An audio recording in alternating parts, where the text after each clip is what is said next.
तो मज दावा नंद नंदन जीवा आवडे जो गोवर्धन गिरी उचलिला करी गोकुळ भितरी राखिले पदोनी घोमासुरा आणविल्या गोपांगना राज्य उग्रसेना मथुरेची पांडव जोरी राखिले कुसरी विवरा भितरी चालविले तुका म्हणे हा भक्तांचा कृपालो दृष्टजना काल नारायण तो मज दावा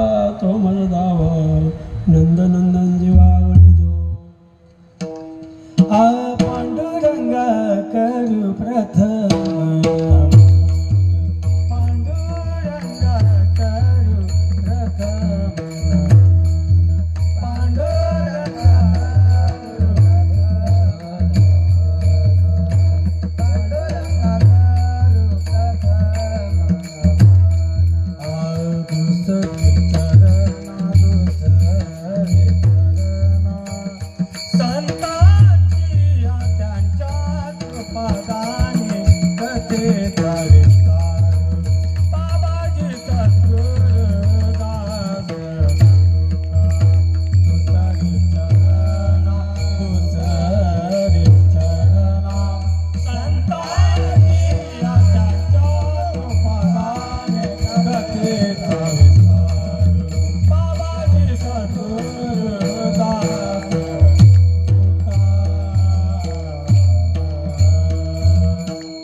सिंहासनस्थं पदं भोजतेजसुरधिकप्रदेशं विदिन्द्रादिदेव सदा स्तूयमानं समाधिस्थमूर्तिं भजे ज्ञानदेवं योगध्यानं समायुक्तं निष्प्रपञ्चं परिग्रहं प्रसन्नवदनं शान्तं मङ्गलं सुमनोहरं ज्ञानवैराग्यसम्पन्नम् अखण्डनिजबोधरूपं पूर्णब्रह्मसद्गुरुवामनाय नमोस्तुते कागवगरिठ मारिले बालपणी अवघी दैत्य खानी बुडविली तो मज दावा नंद नंदन जीवा आवळे जो ऐगिरी नंदिनी नंदित मेदिनी विश्व विनोदिनी नंदनुते शिरोधिनी वासी विष्णु विलासिनी जिष्णुनुते भगवती हे भूरि कुटुंबिनी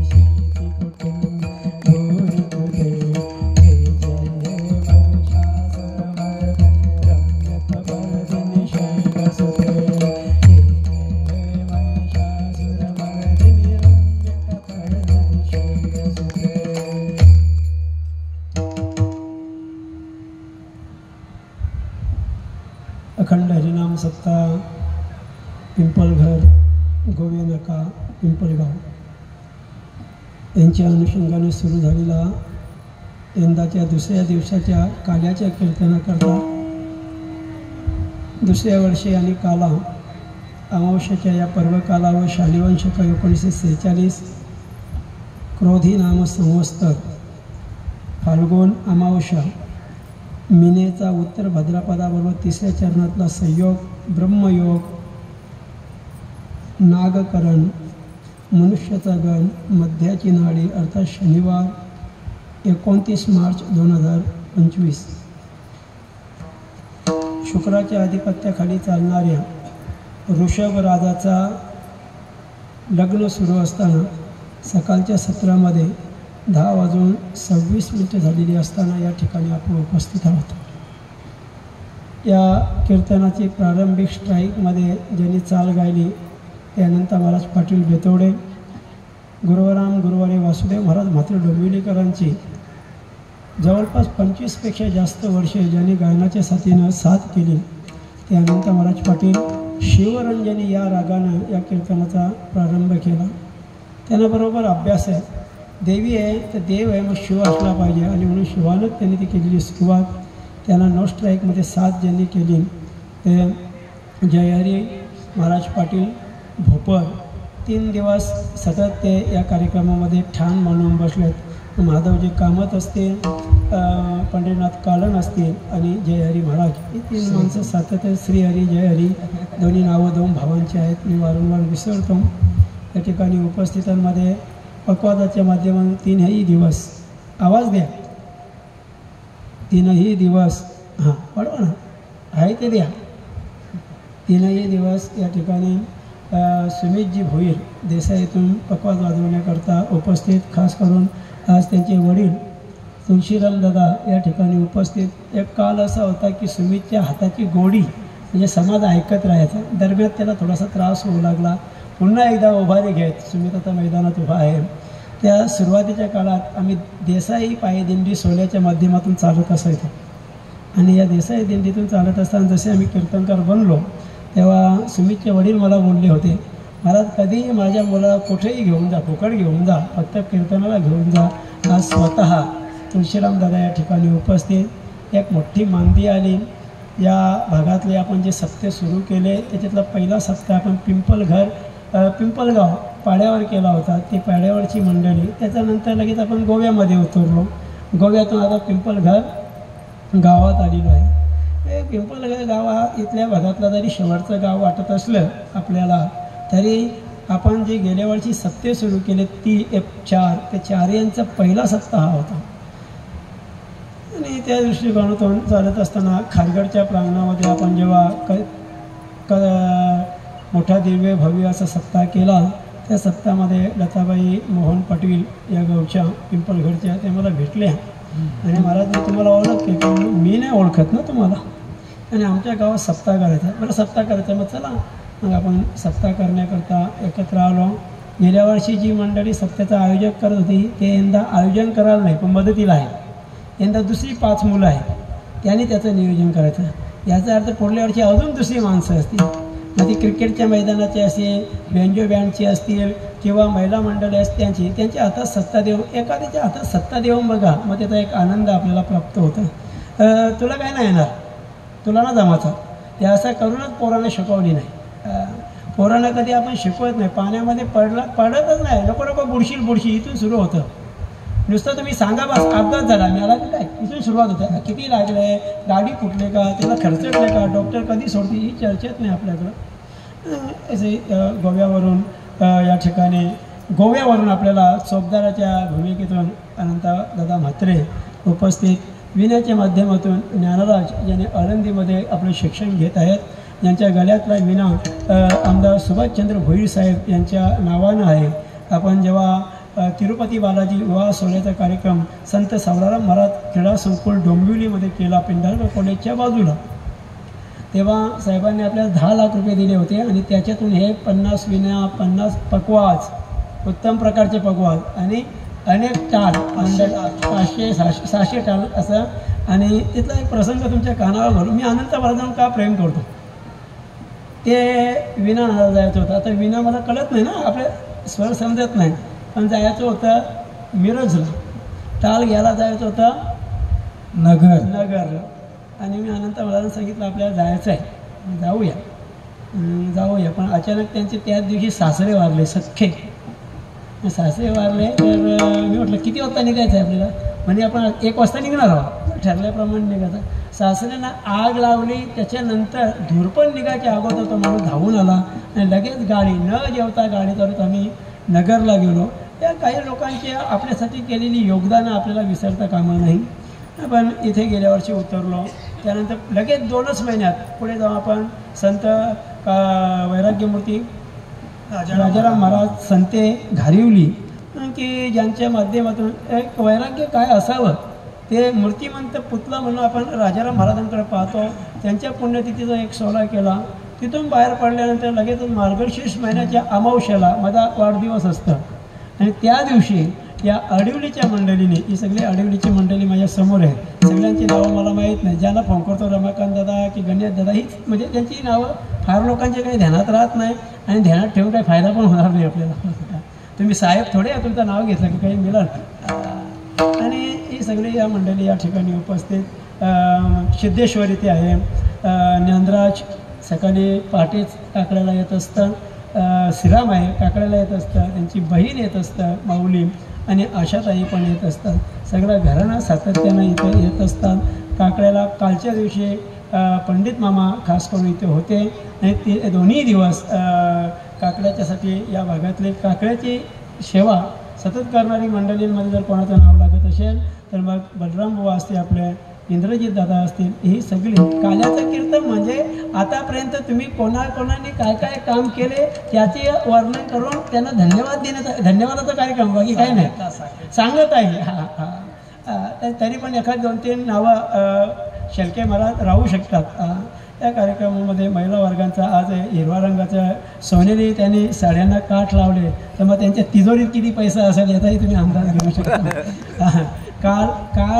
काल पांढऱ्या रंगाच्या साड्या आणि त्या लहान लहान मुलींना अशा मस्त सजवलेल्या, रस्त्याच्या बाजूला रांगोळ्या प्रत्येक दारामध्ये आणि दिवे लावलेले, प्रत्येकजण ज्ञानोबारायांच्या धूनमध्ये नाचत असताना आपण कालच्या संध्याकाळच्या सत्रामध्ये पाहिला. हा जो आनंद आहे आज जत्रेमध्ये येणार नाही.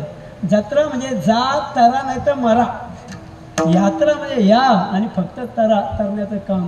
हे सुंदर असं मंडप, प्रवेश केल्या या मंडपचा एक वेगवेगळ्या प्रकारचा डिझाईन सप्तरंगाने सिंधुधनुष्याने भरलेलं, अतिशय कमी पैशामध्ये आपल्याला ज्याने उपलब्ध करून दिलं ते बलवंत दादा आणि त्याची मुलं सतत इथे काम करत होते. लताबाई मोहन पाटील यांची दोन्ही मुलं अतिशजी आणि अक्षय यांनी हे DJ लावल्यात. आणि मला फार बरं वाटलं की प्रत्येक वक्ता इथे आल्यानंतर त्यांनी सगळ्यात महत्त्वाची सूचना जर केली असेल, मला DJ चांगला होता. DJ यासाठी चांगला होता तो घरचा होता. भाजी चांगली होती, ती विकत आणल्यावर भाजी चांगली भेटत नाही, पण स्वतःच्या शेतात असली की चांगली असते ना. हे स्वतःच्या घरचं आहे. आणि इथं पंडित दादा आम्हाला गावामध्ये गणेश दादा आम्ही चूल पेटवत नाही. सकाळी 5:45 वाजता या तुम्हाला पंढरपुरी चहा भेटेल दिनेशजी यांच्याकडून, लागेल तेवढा आणि लागेल तेवढ्या वेळेला प्या. या सगळ्या सुविने युक्त व्हिडिओ शूटिंग करण्याकरता कमलाकर दादा सतत दिंडीच्या माध्यमातून पण त्यांनी व्हिडिओ शूटिंग केली. ही सगळी मंडळी आणि एकल्याचा नव्या हा खेळ मनवोनी मेला जमिला साक्षात भगवती माता. या भगवती मातेच्या प्रांगणामध्ये गावदेवी मातेचा आपल्याला आशीर्वाद प्राप्त व्हावा आणि त्या अनुषंगाने आपण या ठिकाणी उपस्थित, अडुल्याचा ग्रामस्थ या ठिकाणी उपस्थित, मागे बसलेली जी लोकं आहेत, बाळूदादा आहेत, बंडूदादा आहेत, आपलं आता विसरलो शिवा आहे, काय आता ते नरेश भाऊ वगैरे, ते माझ्या ध्यानात राहत नाही रे, मला लिस्ट घ्यायला लागते, माझी मोठी अडचण आहे ती. सगळ्यांची तुमची नावं ध्यानात ठेवू का भौमासू ध्यानात ठेवू का कंस ध्यानात ठेवू, सगळे अडचणीच आहेत.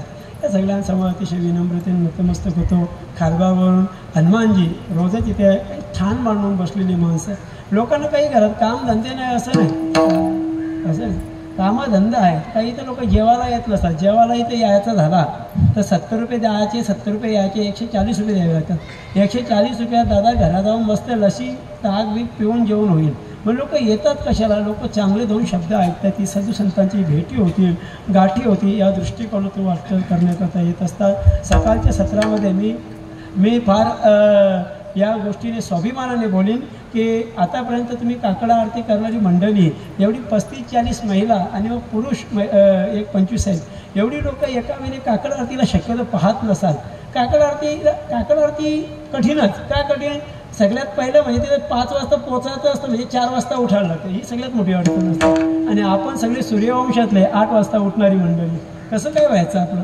म्हणून काकड आरती फार कठीण वाटतं. आणि काकड आरतीमध्ये एक एक शब्द असा मोत्यासारखा आहे. तुमचे सगळ्या पापांचा नाश करण्याचं सामर्थ्य त्या काकड आरतीमध्ये आहे. आणि अशा सगळ्या गोष्टींचा वापर करत असताना जेवण वाढणाऱ्या महिला, भाज्या कापणाऱ्या महिला आणि जेवण बनवणारी माणसं, या सगळ्यांना धन्यवाद देतो. पण या सगळ्यांना धन्यवाद देऊन होणार नाही. त्या अगोदर ज्यांनी झाडू मारला, आम्ही सगळे झाडू मारतो इथे, आता कीर्तनात आहे, अजून 1-1.5 तासात गळ्यात हारपण पडतील. सकाळी झाडू मारला, सगळी कामं करायची. तुम्ही जेव्हा तुमच्या घरात जेव्हा लग्न असतं ना, लग्न, तेव्हा तुमची साडी मागली का शर्ट मागला ते तुम्ही बघत नाही. तुम्ही मुलाचं लग्न आहे, त्याला म्हटलं वर्मा जेवा ना, तो म्हटलं नको मला भूक नाही, पोट भरलं आहे माझा. कशाने पोट भरला? नाही तुम्ही जेवली की माझा पोट भरला, असं वाटलं पाहिजे.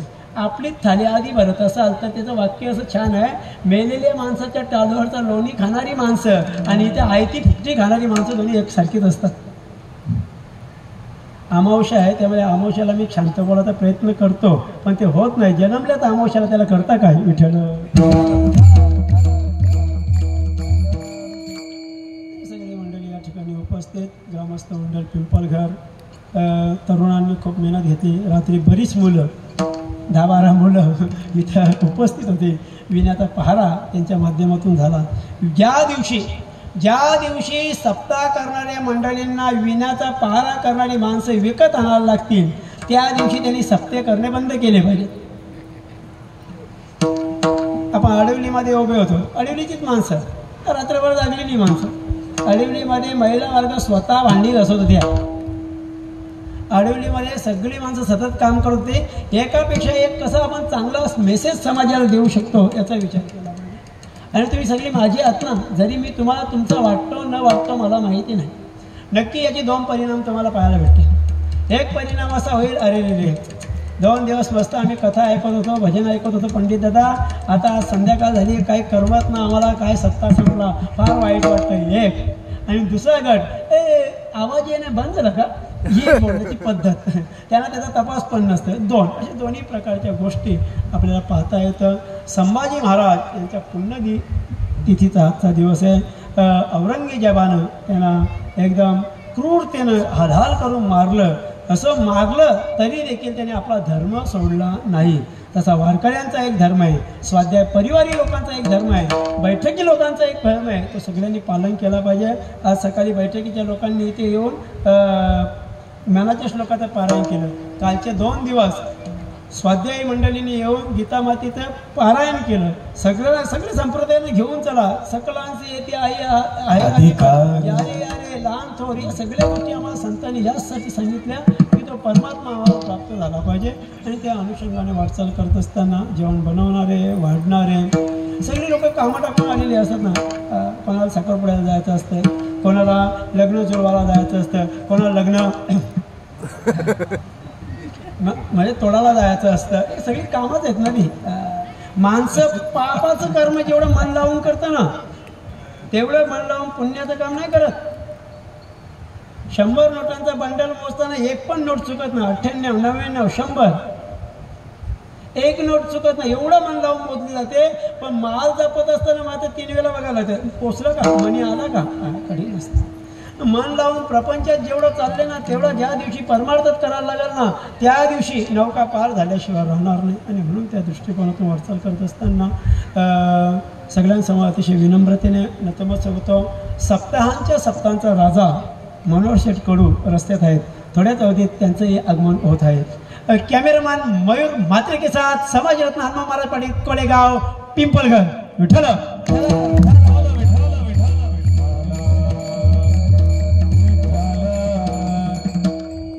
पुष्कळ असा अवधी आपल्याकडे आहे. 10:39 झाल्यात. 12:10 कीर्तन थांबेल. आरती वगैरे होताना 12:25 होतील आणि 12:30 पत्रावळी वाटली जाईल आणि 12:33 तुमच्या मुखामध्ये वदनी कवल हा शब्द असेल. हा माझा शब्द आहे. कागदावर तशा नोंदीच आहेत. 9:30 ते 12:30. 9:30ला लोक येत नाही ना म्हणून ते लिहायचं असतं. या उत्सवाचे सगळे कार्यक्रम वेळेवर चालू झाले आणि वेळेत संपले. कालचे कीर्तनकार मला म्हटले की मी वेळेवर संपवलं. आता वेळेवर संपवलं पण 5 मिनिटं लेट आले मग पेनल्टी लागेल. माझा एक नियम असतं. आपल्या पत्रिकांवर जाहिरातींवर कीर्तनकार आणि कीर्तनकाराच्या खाली त्याची जी काय डिग्री असेल कुठला अध्यक्ष ते आणि त्याच्या खाली अभंग असतो. कीर्तनाचा एक अभंग लिहिलेला असतो की जेणेकरून गायकांना अभंग बघण्याकरता मोबाईल लागणार नाही. आपल्या या उत्सवामध्ये जेवढे कोणी गायक आले कोणी मोबाईल काढून बघितलं नाही. पाठांतरच करून आलं आणि हे शिकलं पाहिजे. आपण जर मोबाईल बघायला लागलो तर खालची लोक म्हणतात तुम्ही बघून लिहिता. म्हणजे परीक्षेला चिठ्ठी काढून पास होणं आणि मोबाईलमध्ये बघून पास होणं दोन्ही सारखंच आहे ना ते. आणि म्हणून पाठांतरही झालं पाहिजे, आपला अभ्यास झाला पाहिजे. त्या दृष्टिकोनातून या काही गोष्टी केल्या. खूप चांगल्या पद्धतीनं या लोकांनी सहकार्य केलं, मदत केली. कालची 4.5 तास आणि परवा दिवशीचे 4 तास असे 8.5 तास झोपलो आहे मी खूप मन लावून काम करतो. मला ते आवडतं. एक तर करायचं नाही आणि करायचं तर मग आपण ते मनातूनच केलं पाहिजे. आपल्या ते करण्याचं कोण काय नोंद घेईल याचा विचार नका करू. आणि तुमची नोंद करण्याकरता देव तिथं बसलाय. तो तुमचा देव तुमच्या विरोधात चालणारी जी माणसं अशी दृष्टीजन लोक असतील त्यांचा नाश करेल. का? कारण तो कृपा करणारा देव आहे म्हणून. भजे वजे कमंडनम समस्त पाप खंडनम स्वभक्त चित्तरंजनम सदैव नंदनंदनम सुखीच्छ मस्तकम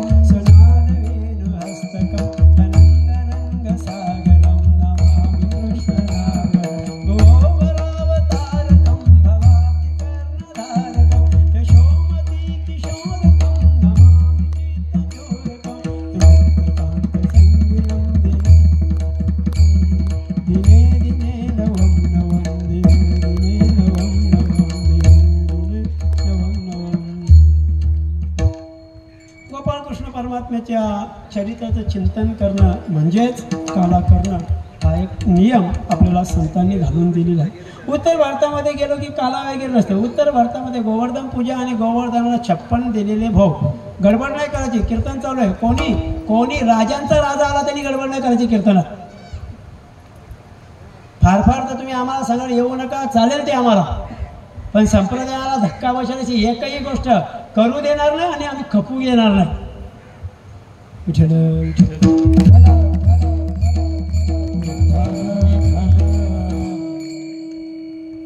माणसानं आपण बोललो की राग येतो मामा, पण नंतर गेल्यावर तर हां बरा होता. या मनोहर दादाकडून या. वैभवजी तुम्हाला चाल गायची आहे का? पुढे या. इंद्रजित दादा टाळ घ्या ना, तुम्ही आमच्या घ्या ना. इथे टाळ देते ना. रामकृष्ण भगवान कृष्ण परमात्मा, या कृष्ण परमात्म्याच्या चरित्राचं चिंतन केलं पाहिजे. देवादिदेवा जगत्रय जीवा,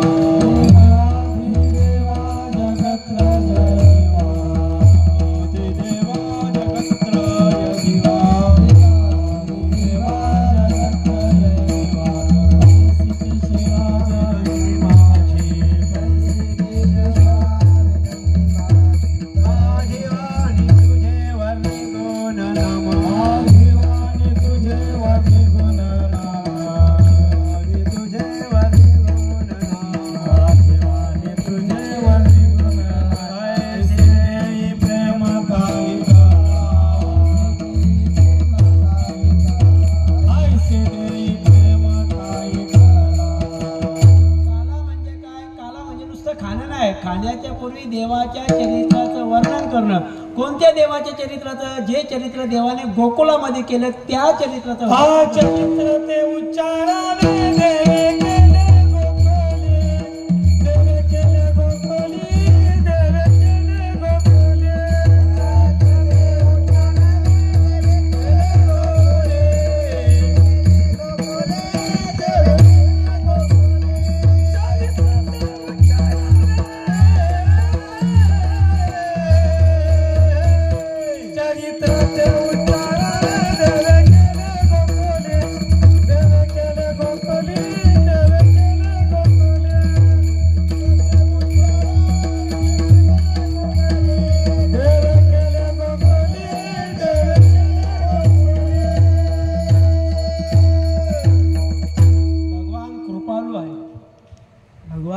कृपाळू आहे, कारण भगवान दुष्ट जनांचा नाश करतो, त्यांना मारतो. कोण? भगवान नारायण. भगवान कोण? नारायण. नार म्हणजे पाणी, आणि पाण्यावर अयन म्हणजे शयन ज्याने केलंय त्याला नारायण म्हणा. मग पाण्यावर शयन करणारा सूर्यनारायण आहे का तुमचा? नाही, पाण्यावर नाही झोपतो. बरं, मग आम्ही ज्या पूजेला जातो तो तुमचा सत्यनारायण आहे का? म्हणजे तो पण नाही. मग आम्ही जे चारधाममध्ये जातो त्या बोराच्या झाडाची ज्याच्यावर सावली पडली, बोर म्हणजे बद्री लक्ष्मी रूपाने आली, त्या बद्रीचा परमात्मा, बद्रीचा पती तो नारायण. बद्रीनारायण आहे का तो म्हणजे तो पण नाही नारायण. तुमचा नारायण कोण आहे? म्हणजे ऑल इन वन नारायण. सगळे नारायण एकत्र येतात ज्याच्या माध्यमातून तो नारायण आमच्यावर कृपा करतो. कनवालो कृपालो दिना लागी उद्धरणे, दिना लागी उद्धरणे. कनवालो कृपालो चौयुगाचा भक्त, ही वर्णन आपण ऐकून येतो. ते भक्त नामदेवराया त्यांच्या कीर्तनामध्ये जनाबाई उभे आहेत. कोण? नामदेवराया, जे देवाच्या कीर्तनामध्ये देवासमोर कीर्तन करताना देव त्यांच्यासमोर नाचतो. का? परमात्मा दयाळू आहे म्हणून, तो कृपा करतो म्हणून. असा जो परमात्मा आहे, परमात्मा कृपा करतो. शेवटच्या चरणामध्ये परमात्मा एका बाजूला कृपा करतो आणि एका बाजूला असं म्हणतात दृष्टजना काळ, दृष्टांचा काळ बनतं. नक्की परमात्मा आहे काय? परमात्म्याची भूमिका श्रीमद भगवद्गीतेच्या माध्यमातून आपण ऐकू आलो. यदा यदाही धर्मस्य, जेव्हा जेव्हा धर्माची ग्लानी होते तेव्हा मी तिथे येतो. काय करण्याकरता? परित्राणाय साधूनाम, विनाशायीचे दुष्कृताम, धर्म संस्थापनार्थाय संभवामे युगे युगे युगे. त्या मोठ्या लोकांनी मंडळींनी कोण कशा करता हे सगळं केलं? मी साधूंचा मान घेऊसी.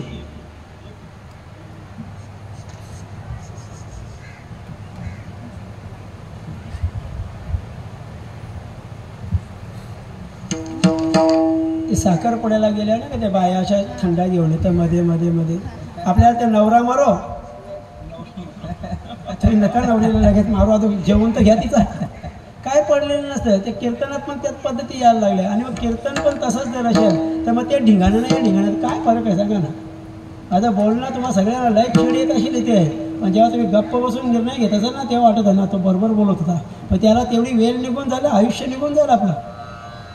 आयुष्य जात आहे पहा, फक्त बघतच राहा. कृपाळू आहे परमात्मा,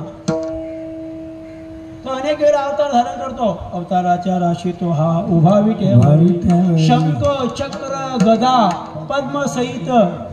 अरे परमात्मा पद्म फुलं कशाला, भक्तांचा कृपाल आहे म्हणून, आणि शंख कशाला, भक्तांची पूजा करा. शंख बरोबर आहे, चक्र आणि गदा कशाला, म्हणे त्याला फोडून काढण्याकरता, दृष्टांचा नाश करण्याकरता.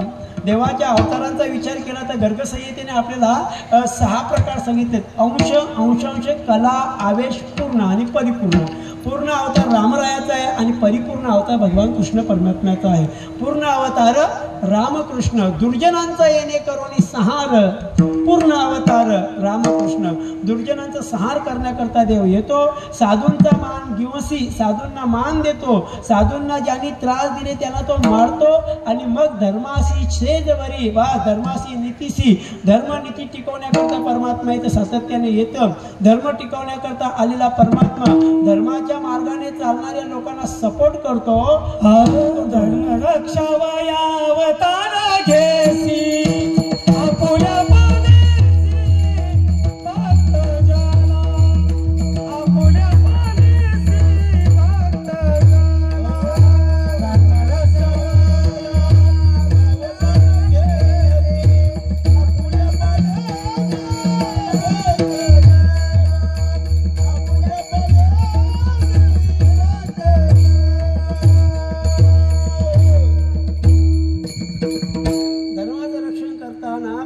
दृष्टांना मारतो आणि आपल्या भक्तांचा मात्र आपण नाही का गुलाबजाम वाढताना बाकीच्या लोकांना एक एक आणि आपल्या माणसाला 2 का डायबिटीज झाला तरी खा बाबा, मला बरं वाटतं ना ते. असं आहे ते.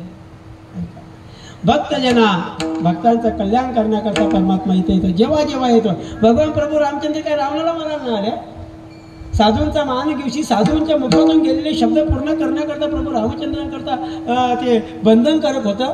कोणीतरी मातंग ऋषींनी सांगितलं का हे शबरीबाई तुला भेटण्याकरता प्रभू रामचंद्र तुझ्या घरी आहे, मग मातंगांचं शब्दाचं पालन केलं पाहिजे. कोणीतरी असं सांगतं ना, म्हणून तर ते आलेत. कुणीतरी सांगतं देवा मी सांगेन तसं वागलं पाहिजे. बोलिले वाल्मिकांसारख्या महात्म्याचं शब्द पालन करण्याकरता वर्तवणी दावीन, तसं वागवून दाखवीन, बदलून दावीन नाही. कुंजतम राम रामेती मधुरम मधुराक्षर मारुहे कविता शाखा वंदे वाल्मिकी कोकिलम. परमात्मा इथे येतो, परमात्मा येतो साधूंनी सांगितलेल्या पद्धतीने चालण्याकरता. बोलिले जे ऋषी साच व्हावे वर्ताया, ही मंडळी वारंवार येतात आणि भगवान त्याच्यात तो नांदायला लागतो आणि शेवटच्या चरणामध्ये भगवान परमात्म्याबद्दल तो कृपाल आहे आणि दुसऱ्यांचा नाश करायला आलाय. तू कामाने तो भक्तांचा कृपाल, तू कामाने तो भक्तांचा कृपाल,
दृष्टजना काळ, दृष्टांचा काळ भगवान बनवून आले.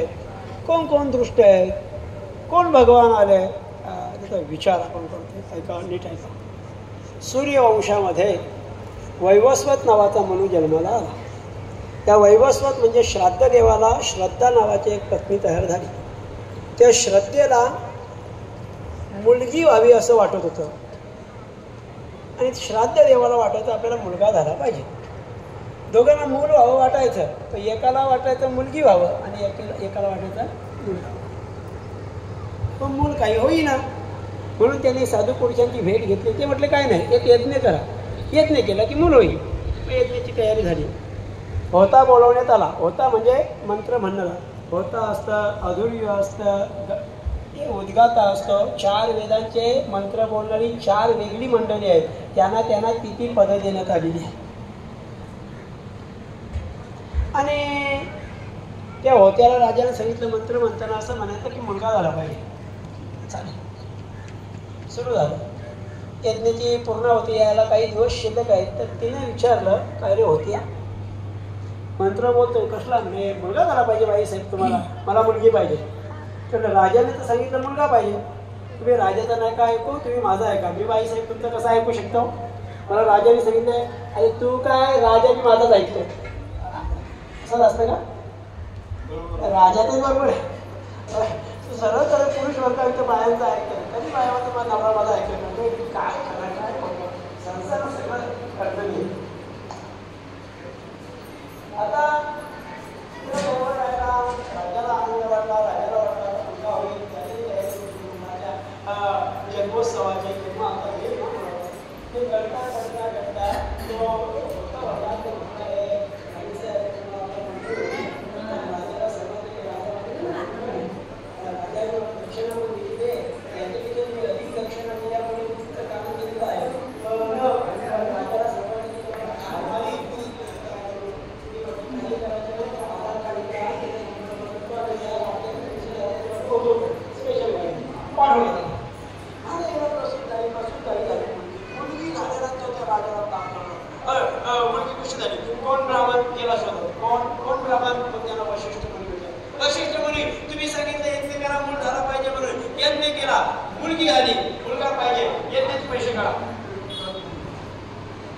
लग्नामध्ये असं पाहिजे. नवरा बायकोचा जर कज्जा झाला ना, कज्जा समजताना काही काही भांडू नका. ते ब्राह्मणाला शोधायला बोला. तुम्ही बोलले होते का दोघा वधूरांचे एकचित्त विचारण्याची ताकद पाहिजे ना प्रत्येक. आपली काही हिंमत ती विचारायची. आपल्याला शुक्रवारी हळदी टाकतात. बरीच लोक माझ्याकडे येतात नाही, तर मला 14 तारीख द्या लग्नाची. आणि तिथं त्या पोळीची म्हणजे राशी जुळते का नाही, मुलाला गुरु कितवा येतो, लग्नाचा लग्न घटिका बरोबर आहे की नाही, हे सगळं लग्नामध्ये बघितलं पाहिजे. माझी मते आहेत, लग्नामध्ये काही बघून का डायरेक्ट लग्न लावा, मोकळी व्हा. होईल ते होईल, काही बघू नका. आणि जर बघायचं आहे ना, मग सगळं व्यवस्थित बघा. तुमची डोकी नका चालू. अर्ध बघतील ना, अर्धे गडबड करून टाकतील. ते नाही चालत. संप्रदायालाही चालत नाही आणि परमार्थाला ते अजिबात चालत नाहीये. ते म्हटलं थांबा, भगवान शिवाने विचारलं पाहिजे. शिवाने विचारलं गेलं, शिवजी मुलगा होणार होता आणि मुलगी कशी झाली?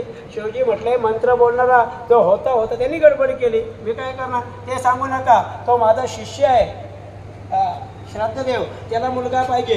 आता म्हणे आता परत मुलगा नाही होणार, मुलगीच पाहिजे. तर मुलगी मिळाली तुम्हाला. आता काय करा, काही नाही, त्या मुलीचा तरी मुलगा बनवा. आणि मग ती मुलगी जिचं नाव होतं हिला, त्या हिलालाच मुलगा बनवता येतं.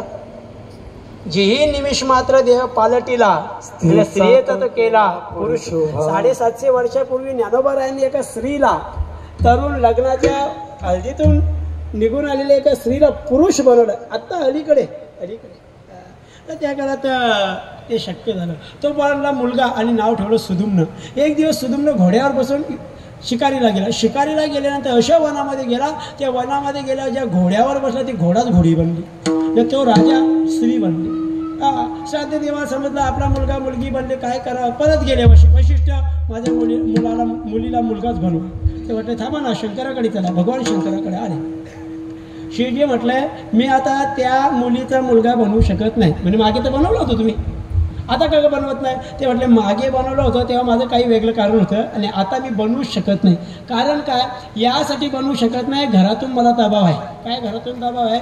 म्हणे हा त्या वनात गेला ज्या वनात कोणीही पुरुष असेल तर तो स्त्रीच बनेल, असा मीच त्या वनाला शाप देऊन ठेवला.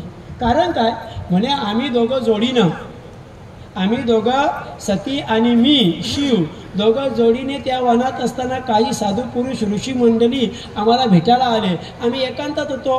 अचानक ते ऋषी आल्यामुळे पार्वती माता सती माताईच्या अंगावरचे कपडे तिने कसे तरी सावरले, लाजल्या गेल्या. साधू पुरुषी निघून गेल्यावर तिनं सांगितलं, पहा आपल्याला एक तर लोक स्मशानात पण राहू देत नाही आणि कैलासात राहू देत नाही, हिमालयात गेलो तिथं राहू देत नाही, आता आपल्याला या वनातच राहिलं पाहिजे. एक काम करा, तुमच्या व्यतिरिक्त कोणीही पुरुष आला तर तो स्त्री बनला पाहिजे असा आशीर्वाद मला द्या. भगवान शिव म्हटलं मी तसा आशीर्वाद त्या वनाला दिलेला आहे आणि नेमका त्या वनामध्ये हा सुदुम्न गेला. आता मी त्या वनात गेलेल्या सुदुम्नाला पुन्हा स्त्री बनलेल्या म्हणजे इलाला मी सुदुम्न बनवू शकत नाही. बनवायला गेलो तर मला घरात राहता येणार नाही. आता काय करावं? ती इला लागली फिरायला, वनामध्ये फिरायला लागली. इतक्यात देवांचा गुरु बृहस्पती, हे ध्यानात राहणार नाही तुमच्या, ऐका आपल्या परंपरा ऐका, किती उच्च दर्जाची आपण माणसं आहोत. वनामध्ये गेली ती इला, ते इलेचा प्रेम झाला बुध नावाच्या ऋषीशी. हा कोण बुध आहे? देवांचा गुरु बृहस्पती. गुरु असतो ना पत्रिकेमध्ये 4था, 8वा, 12वा या गुरूंना लग्न करू नये. मग करायचा असला तर मग गोरी असल्या मग माणसं काय तर त्याला पूजून होतं. नंतर उठावणे आल्यावर सांगू नका आम्हाला. गुरु आहेत ना ते, गुरु बघूनच लग्नाच्या तारखा पण चंद्रावर कोणत्या दिवशी ते बघून केलं पाहिजे. अग्नी कुठल्या वेळेला कुठं आहे ते बघून एक पंचांग शिकलं पाहिजे. आपली लोक शिकत नाही होते, शिकलं पाहिजे आपल्याला. त्या गुरुची पत्नी तारा, या तारेचा संबंध चंद्राशी आला. दत्तात्रयांच्या घराण्यामध्ये दत्तात्रयांचे बंधू अनसुया मातेचे पुत्र चंद्रमाईच्याशी आला. 27 राण्या त्याला होत्या तरी या गुरुपत्नीशी संबंध आला. तिला गर्भ राहिला, तो गर्भ अर्धात तोडण्यात आला. त्या गर्भाचं नाव आहे बुध. तो ऋषी बनलाय आणि त्याची नजर या इलावर पडलेली आहे. इलाचंही त्याच्यावर प्रेम झालं, दोघांचं प्रेम चालू झालं. आता या चंद्राच्या घराण्यात जन्माला आला बुध. चंद्रापासून म्हणून भूगोळ आपल्याला काय शिकवतो? चंद्राचा बुध हा उपग्रह आहे. बुध ज्याच्या पत्रिकेत स्ट्रॉंग आहे ना, ते बुध स्ट्रॉंग असणारी मंडळी फार विद्वान असतात. बुध हा एकमेव असा ग्रह आहे, तो नपुसक आहे. तो स्त्री पण नाही ना तो पुरुष पण नाही. लिपी बसा, तो स्त्री आणि पुरुष नाही. कोण? बुध. त्या बुधाचं प्रेम या इलाशी झालं आणि इलाची प्रेम कहाणी पुराणामध्ये आहे. इला वृत्त छान आहे. आता या इला आणि बुध यांच्यापासून एक मुलगा जन्माला आला, त्याचं नाव आहे पुरुरवा. या पुरुरवाचं प्रेम स्वर्गातल्या एका अप्सरेवर झालं, तिचं नाव होतं उर्वशी. नरनारायणाची परीक्षा घेण्याकरता गेलेल्या ऋषीमुनींच्या जीवनाच्या कथा आहे का? त्यांच्या मांडीतून उरीतून एक अप्सरा बाहेर पडली, उरूतून पडली म्हणून तिचं नाव ठेवलं उर्वशी. उर्वशी आली असं झालं काहीतरी, ही नाही उर्वशी. त्या उर्वशीच्या घराण्यामध्ये प्रेम निर्माण झालं आणि यांच्याच घराण्यामध्ये त्यांना एक मुलगा झाला. त्या मुलानं पुढे कारकीर्द करता करता एक आयु नावाचा मुलगा जन्माला आला, अमावसू नावाचा एक मुलगा जन्माला आला. या आयुची पत्नी प्रभा, हिला एक मुलगा झाला, त्याचं नाव आहे नहुष. या नहुषाला एक मुलगा झाला आहे, मुले त्याला, त्याच्यातला एक मुलगा ययाती. या ययातीला 2 राणी आहेत. पहिली दैत्यांचा गुरु शुक्राचार्य यांची मुलगी देवयानी. हे देवयानीचा मुलगा देवयानी आणि ययाती यांचं लग्न झालं. या देवयानीच्या बरोबर करवली म्हणून ऋषपर्वा नावाच्या दैत्याची मुलगी शर्मिष्ठा आली होती. त्या शर्मिष्ठेवर त्याचं प्रेम झालं आणि तिला 3 मुलं झाली. पहिल्या बायकोला 2 मुलं झाली, एकाचं नाव यदू आणि दुसऱ्याचं नाव आहे तुर्वसू. दुसरी राणी होती, तिला 3 मुलं झाली, अनु, द्रुहू, पुरु.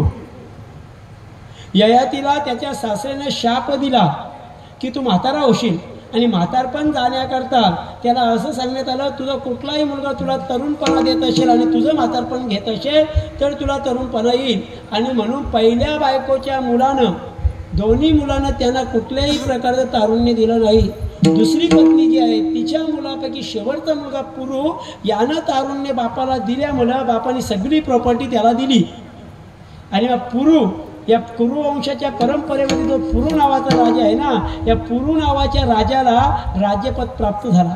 आतापर्यंत सूर्यवंशाचा आम्ही विचार केला, इक्ष्वाकू वंशाचा विचार केला, रघुवंशाचा विचार केला, मांधाताच्या वंशाचा विचार केला, तर त्या घराण्यामध्ये पहिला जो मुलगा असेल तोच राजा बनेल. भरत म्हटलंय मी गादीवर बसणार नाही, दादा आहे. रामायण, मला माझा तर पाहिजे, माझा त्या माझा, दादाचा त्या पण माझा, ना बायसांचा त्या पण माझा, डायबिटीज पण मलाच, न मुळव्याध पण मलाच. ते व्याजाने येतं सगळं, हे ध्यानात ठेवा. संपत्त्या दुसऱ्याच्या कधीच सुख देत नाही, कधीच नाही. एक या समाजात माणूस दाखवा ज्याने लोकांना लुटलंय आणि तो सुखात दिसतं. गाडीत फिरला तो येशीत पण वैभवजी तो फिरल, पण त्याचा दुखणं ना, सकाळी गोळी खा, रात्री गोळी खा, हे बोलायचं नाही कोणाला. तुका म्हणे पापे येती रोगाची रूपे, हे तुम्हाला पटल, हे तुम्हाला पटल, तरी पण तुम्ही वागाल तशी.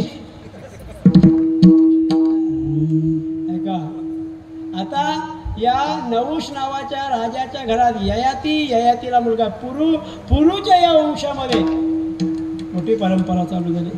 पुढे जाऊन मग सातवत राजा आले, कोष्टूचा वंश आला, अय्ययांचा एक वंश आला. त्या वंशामध्ये कार्तवीर्य अर्जुन महाभाव राजा, महाभाव गतम वस्तू नष्टमचे पुन्हा पुन्हा लभते, अशा प्रकारची विधानं आपल्याला पाहायला सापडतात. चोरीला गेलेली वस्तू प्राप्त करण्याकरता मिळावी म्हणून त्याचे मंत्र म्हटले जातात. सहस्रार्जुन, त्याला 1000 हातायाची, आणि त्या सहस्रार्जुनाला मारण्याकरता रेणुका मातेच्या पुत्रानं भगवान परशुरामानं हातात शस्त्र धारण केलं आणि त्याला मारलं. कष्टी ते रेणुका म्हणून सहस्रार्जुन वधिला, म्हणून सहस्रार्जुन वधिला. त्याची एक परंपरा चालू झाली, कोष्टू वंशाची एक परंपरा चालू झाली, आणि त्या परंपरेमध्ये अजून 2 विभाग पडत गेले. म्हणजे एक पुरुष, त्याला 2 मुलं, परत 2ची 4, तिकडेची 4, मग त्यांचे असे फाटे फुटत गेले. मग एक अंधकाचा वंश आला आणि एक रोशनींचा वंश आला. या एका वंशामध्ये चालत असताना उग्रसेन नावाचा जो राजा आहे त्याची पत्नी पद्मावती एकदा वनामध्ये अशी सहज फिरायला गेली, आणि फिरायला गेली असताना द्रुमिल नावाच्या राक्षसाची तिच्यावर नजर पडली, आणि त्या राक्षसानं त्या पद्मावतीच्या नवऱ्याचा म्हणजे उग्रसेनेचा वेश केला आणि तिचा भोग भोगला. तिला समजलं हा माझा पती नाही आहे. तिने त्याला शाप दिला, कासेत्वम, कोण आहेस तू? तो म्हटलं कासेत्वम काय करते, कोण आहेस तू काय करते? कासेत्वम म्हटली ना, आता माझ्यापासून जो मुलगा होईल ना त्याचं नाव तुला कंस ठेवावं लागेल. आणि तो जो म्हटला कंस, फार बलवान होता. अरे हो, एक नाव राहिला ना, माणसं सरळ नसली तरी चालतील, आडनावाने वाकडे असली तरी चालतील. हा, वाकडे दादा इथे किती लोकांची नावं घेता तास निघून जात. कासेत्वम, कंस बलवान. कंसाने बलवानपणा वाढला, त्याचं लग्न झालं. लग्न कोणाचं? कंसाचं. कंसाचं लग्न झाल्यानंतर त्याने एकाच घरच्या सख्या 2 बहिणीशी लग्न केला. बरं, सासरा पण बलवान होता, जरासंध. जरा नावाच्या राक्षसीने ज्याला सांधला होता, त्याने का तो साधू पुरुष त्याला तो राजा भेटला. राजा म्हटला मला मूल होत नाही, जीव द्या चाललोय, म्हणे जीव नको देऊ, मला मूल होण्याचा उपाय येतो, हा फळ घे आपल्या राणीला दे. राजाने ते फळ घेतलं, घराकडे निघाला. मग त्याला आठवलं अरे 2 राणी आहेत आपल्याला, भांडण होईल, म्हणून त्याने मधून तो फल कापला, दोघींना अर्धा म्हणजे 50-50 देऊन टाकला. दोघींना गर्भ राहिला. एकेला एक नाक पोळे, इकडचे ओठ, मग एक पाय, एक हात, असं बरोबर आलं. दुसरीला पण तेवढा तुकडा. राजाने म्हटलं मृत मूल आहे, हे मूल दोघींना तुकडे जन्माला आलेत, हे आता ठेवून जमणार नाही आणि लोकांना माहीत पडेल. त्यापेक्षा रात्रीच शिपायांना सांगितलं वनात फेकून द्या. ते 2 तुकडे फेकून दिले. फेकून दिल्यानंतर ती राक्षसीनी चालली होती, तिचं नाव होतं जरा चालली होती. चालता तिच्या पायावर तो तुकडा लागला. अरे मांसाचा तुकडा आहे. लगेच हातात धरल्यावर तिला वाटलं आता खाल्ला असता, पण आज शनिवार आहे ना, म्हणजे त्यांना पण वाटतंच ना. वारकऱ्यांना एकादशी आज आहे की नाही याची जर आठवण राहत नसेल तर धिक्कार आहे त्या जीवनाचा. आणि ही पिणारी लोक, ही खाणारी माणसं जर गुरुवार करत असेल ना तर 2 दिवसापासून नाही परवा गुरुवार आहे, नको परवा गुरुवार आहे. म्हणजे किती श्रद्धेने वागतं ती. ध्यानात ठेवा, ही सगळीच कीर्तनं या सगळं ऐकायला नाही चांगली मंडप भेटतात ना, धोतरवाल्यांचे सोले चाललेत ना पनीर खाऊन, त्याला सगळ्यात मोठा आधार आहे ना ते जीन्स पॅन्ट घातलेली पोरं. ते तिकडे काम करतात म्हणून ते आपल्याला मस्त खायला भेटतं. मिरवणं आपला चालले आणि तडफडणं त्यांचं चाललंय. ते नाही का कणा भरणारी आणि सारवणारी तेच नियम आहेत सगळे. फक्त मिरवला पाहिजे बस. अशी मस्त शाल टाकायचे, IT चालायचा, अभंग एक पण येत नसतं. कोटबीट घालून नुसतं फिरायचा धोत्रावर. अरे परमार्थानं याचा काही संबंध नाही आहे. संतांचे फोटो पहा, संतांचे फोटोला कोण कोण कोण शूटबूटमध्ये दिसला तुम्हाला? परमार्थिक जीवन स्वच्छता असलं पाहिजे रे. या जराने पाहिला तो तुकडा, तिने दुसरा तुकडा पाहिला, दोघांना एकत्र सांधला म्हणजे जोडल्याबरोबर त्या मुलाला नाव पडलं जराने. सांधल्यामुळे तिथं नाव पडलं जरासंध. महापुरुषाचा आशीर्वाद महापुरुषाच्या फळापासून प्राप्त झाला होता आणि म्हणून भगवान कृष्ण त्याला मारू शकत नव्हते. मी साधूंचा मान घेऊसी, मी साधूंचा संभाळ करण्याकरता आलो असं देव म्हटलं. भक्तांचा कृपालोय माझ्या साधूंचा आहे आणि म्हणून त्याला चिरण्याकरता जिथं जॉईन झाला होता तिथं चिरायचं होतं आणि म्हणून भीमाला बोलवण्यात आलेलं आहे. विठ्ठल विठ्ठल.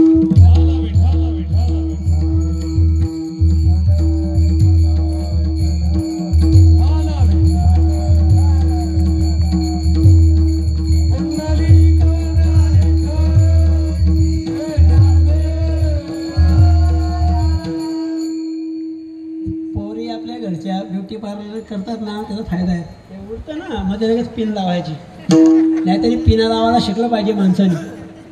कुठं लावा ते बघा. तो जरासंध या कंसाचा सासरा आहे. जरासंधासारखा मजबूत सासरा भेटल्याबरोबर या कंसानं आपल्या बापाला जेलमध्ये टाकलं. जेलमध्ये टाकला आणि राज्य आपल्या हातात घेतलं. तुकोबारे म्हणतात राज्य उग्रसेनाला देण्याकरता या कंसाला भगवान कृष्णानं मारलं. कोण आहेत अजून हे कृष्ण? हे ते कृष्ण आहेत की ज्याने नरक चतुर्दशीच्या दिवशी पहाटे सत्यभामा मातेला सोबत घेतली आणि 16,100 स्त्रिया ज्याने डांबून ठेवल्यात ना त्याला मारायला पोचले. वधोनी भौमासुरा आणि त्या गोपांगना, त्या भौमासुराला मारलं, गोपांगनाला आणलं आणि राज्य उग्रसेनाला दिलं. भगवान कृष्णाने ते केलं, वध केला. एका चरणाच्या पूर्वार्धामध्ये दृष्टाचा नाश आणि आपल्या आजोबाला पुन्हा त्याचं राज्य मिळवून दिलं. हा सृष्टाचं कल्याण. विठ्ठल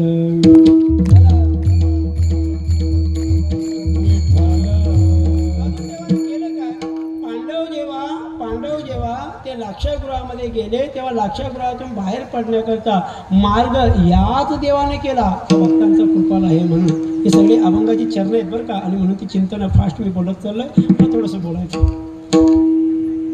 असा हा परमात्मा अवताराला येणार होता. कोणाकडे अवताराला येणार?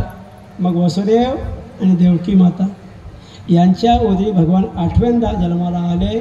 8व्या नंबरला आले. बस 8व्या नंबरला आले. त्याच दिवशी जन्मल्या वडिलांना आदेश केला की नंदाच्या घराला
नंदराजा ही पदे आहेत सगळी. एक उपनंद असं आहे, एक नंद, त्यानंतर ऋषभानू वर आणि मग नंदराजा. मला नंदराजाची कधी नाही. ज्याच्याकडे 5 लाख गायी आहेत तो उपनंद, ज्याच्याकडे 9 लाख गायी आहेत तो आहे नंद, ज्याच्याकडे 10 लाख गायी आहेत, 10 लाख गायीचा मालक आहे तो ऋषभानू, आणि ज्याच्याकडे 50 लाख गायी आहेत तो ऋषभानू वर. पण ज्याच्याकडे 1 कोटी गायी आहे, किती 1 कोटी गायी आहे, त्याला म्हणतात नंदराजा. त्या नंदाच्या घरातले, कारण गोकुळामध्ये एकच राजा होता नंदराजा, त्याच्याकडे 1 कोटी गायी होत्या. गोठा किती मोठा, दूध किती, तरी चोरी. एवढ्या गायी नुसत्या गोकुळामध्ये होत्या तरी बाजारपेठ गोकुळात नव्हती. बाजारपेठ कुठे, मथुरेच्या बाजारी. असं विधान आपल्याला पाहायला सापडलं. ते नंदाच्या घरात आणलं. इकडे कंसाला समजलं की ज्याला मारण्याकरता आपण तयारी करत होतो तो सटकला. आता करावं काय, कोणाला पाठवावं. पहिल्या नंबरला कोण जाणार, जो जाणार आणि जिंकून येणार त्याला मी अर्ध राज्य देणार. लगेच तो भट उठला. महाबल तो भट वगैरे नव्हता, तो भट बनला.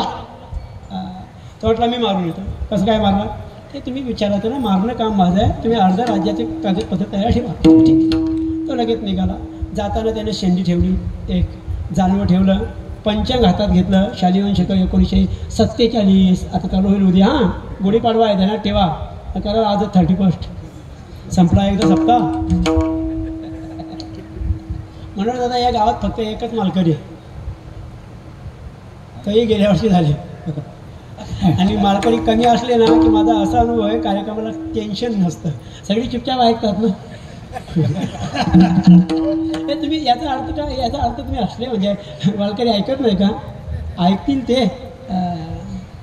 चाली गाण्यावरून आपली भांडणं आहेत. तर संप्रदायाच्या गोष्टी बोलायला लागलो ना तर त्याच्यावर मग तुम्ही लगे बोला की संप्रदायाच्या विरोधात नाही, त्याच्यात बदल झाला पाहिजे. मेळाविली मांदी वैष्णव. अरे कोणी अंत्यज होता, कोणी कुंभार होता, कोणी माली होता, कुठल्या समाजाची माणसं होती हो. तेव्हा अस्पृश्य समाज मानला जायचा. आणि एक ब्राह्मण वर्गातल्या ज्ञानोबारायांनी सगळ्यांना गोळा करणं एवढ्या सोप्या गोष्टी नाही आहेत. रोज त्याचीच गाडी फिरतं तरी त्याच्याबद्दल आपण दुसऱ्याची जाऊन वाईट बोलतो. म्हणजे आपण किती सज्जन असू.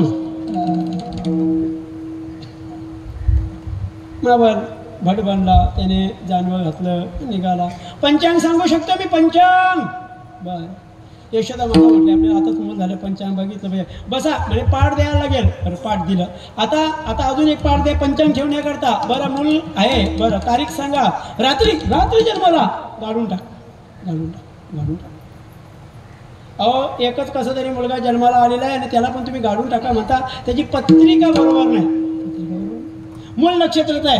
तुमच्या घरच्या सगळ्यांचा वाटोला, तुमच्या समोर सगळी माणसं यादव कुलातलं हा संपवेल. तो बोलला. देव असं हसतात. बरोबर सांगतो रे. कली स्वकुला लाविली यादव वृंदा ही गोष्ट बरी नाही केली. धुंद झाला तुझा दरबार जनाबाई म्हणतात.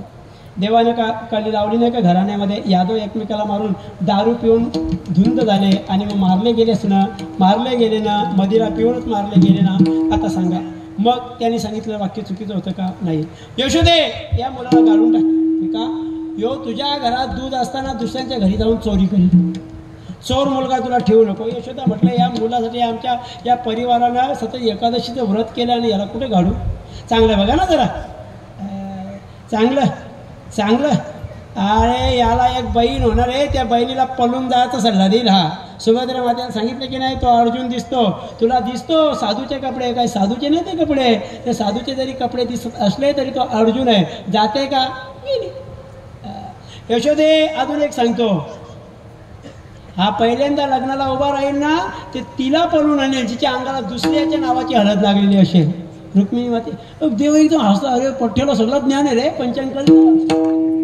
यशोदे तुला एक गोष्ट माहीत नाही, एक सून इथं सांभाळता येत नाही. 16,108 बायका होतील, कुठं सांभाळशील? यशोदा म्हटले तुम्ही सांगताय बरोबर वाटत नाही मला, कारण गर्गाचार्य ते खूप चांगलं सांगत होते. गर्ग्या तो त्याला काय येतं बस. आतापर्यंत देव शांत होते, पण गर्ग्या बोलल्यावर चिडले. अरे माझ्या साधूंचा जर कोणी विरोध करत असेल, बस देवाने आदेश दिला, पाठ उचलला, पाठीवर मारायला लागलं.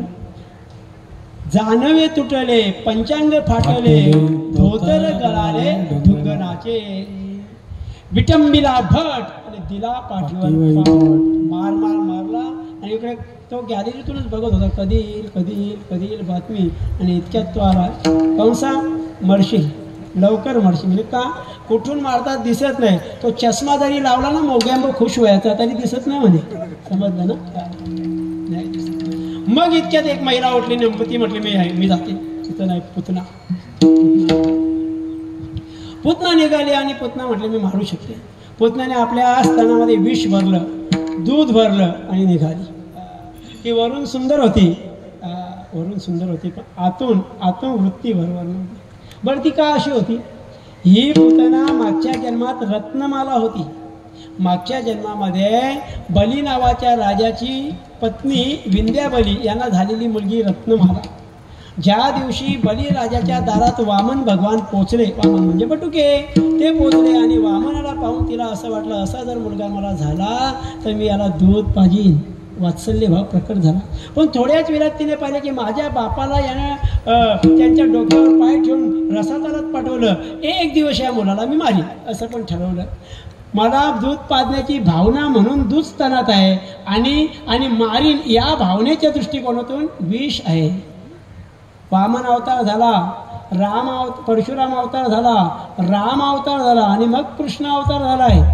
3 अवतार तिने प्रयत्न केले. त्याचा परिणाम त्या पुतण्याला मारताना मोक्ष मिळाला नाही. तुवा सनकादिकाचे निमाने सायुज्य सौरसु दिधला पुतणे, जी विषाचे निस्तनपाने मारू आली, ती मारायला आलेली आहे. हे कोण आहे? कंसाची बहीण. काय सख्खी वगैरे नव्हती, सख्खी नव्हती तरी सख्या भावासाठी नाही करू शकले, ते मानलेल्या भावासाठी जीव दिला तिने. काय झालं, कंस आता सासरा चांगला असल्यामुळे कंसाचा जोर चढला ना रे, आणि तो फिरायला लागला. आणि त्याला समोर एकदा वनामध्ये बकासूर भेटला. त्या बकासुराची ना त्याची मारामारी सुरू झाली. कंसाला त्याने 2 वेळा उचलला. आपटल्यानंतर ती पुतना मागून बघायची, बरं झाला माझा भाऊ मारतो ना. थोड्या वेळात कंसाने त्याला मारण्याची सुरुवात केली आणि म्हटली ती सोडा, मारू नका, काय मारू नका. त्याने मला मारणं तेव्हा नाही आली ना, आता मला मारू नका म्हणते. हे बघा, तुम्हाला माझ्या भावाला मारायचं असेल ना तर बाजूला करा, माझ्याशी लढाई करा. पुतनामध्ये आली तर म्हटलं आम्ही स्त्रियांवर हात उचलत नाही. कंस, स्त्रियांना आदरानेच पाहिली पाहिजेत. यत्र नार्यस्तु पूजन्ति तत्र रमन्ति देवता. जिथे स्त्रियांची पूजा होते तिथे देवता रममान होतात. स्त्रियांची पूजा रामायणामध्ये वानरांकडे झाली, रावणाकडे न झाल्यामुळे कुल संपला. त्यानं तिच्या पदराला हात लावला आणि ओढता तिला नग्न अवस्थेला आणण्याचा प्रयास केला. त्या दुःशासनासहित सगळे कौरव संपले. स्त्रियांची पूजा झाली पाहिजे. स्त्री एक शक्ती आहे. त्या स्त्रियांनी पण सुधीन राहायला पाहिजे. सुधीन म्हणजे शुद्धीवर. आयांनी मुली आपल्या कसे कपडे घालतात, कपडे कसे असावे याचा भान ठेवला पाहिजे. श्रीनाम लज्जा तीर्थ. सौंदर्य हे स्त्रियांचं सामर्थ्य आहे. त्या गोऱ्या असणं, त्या सुंदर दिसणं हे त्यांचं सामर्थ्य आहे. पण त्याचबरोबर सामर्थ्य अंगात असणं हे पुरुषांचं सौंदर्य आहे. त्याही लालेला नाही बसत, ते काम केलं पाहिजे. बरं, नुसतं वरील सौंदर्य आहे आणि म्हणून मुलगी पसंत आली हे बरोबर आहे. तिला विचारा भाकरी येतात का, ती उत्तर देते 15 रुपयाला भेटते. तर काय करा. जी मुलीला भाकरी भाजता येत नाही, तिच्या गळ्यात हार घालायचा, तिची आरती करायची, तिला बसवायची, आणि पहिले कानफडा तिची जी आईला खान बरोबर नाही. हे खान आहे कोण? पुतना. तुका म्हणे देवे पुतना सोशी येली जीवे. पुतनाला मारून टाकली. अवघी दैत्य खानी बुडविली. दैत्यांची खान बुडवली. एकदा खान बुडवली ना आता, मग त्याच्यातून निघणारा आता कोणी शिल्लक राहिला नाही. मग कंस मामाने एकेकाला पाठवलं. कोणाकोणाला पाठवलं? अभंगाच्या पंचक्या. काग बकरी टाळ मारिले बालपणी, काग बकरी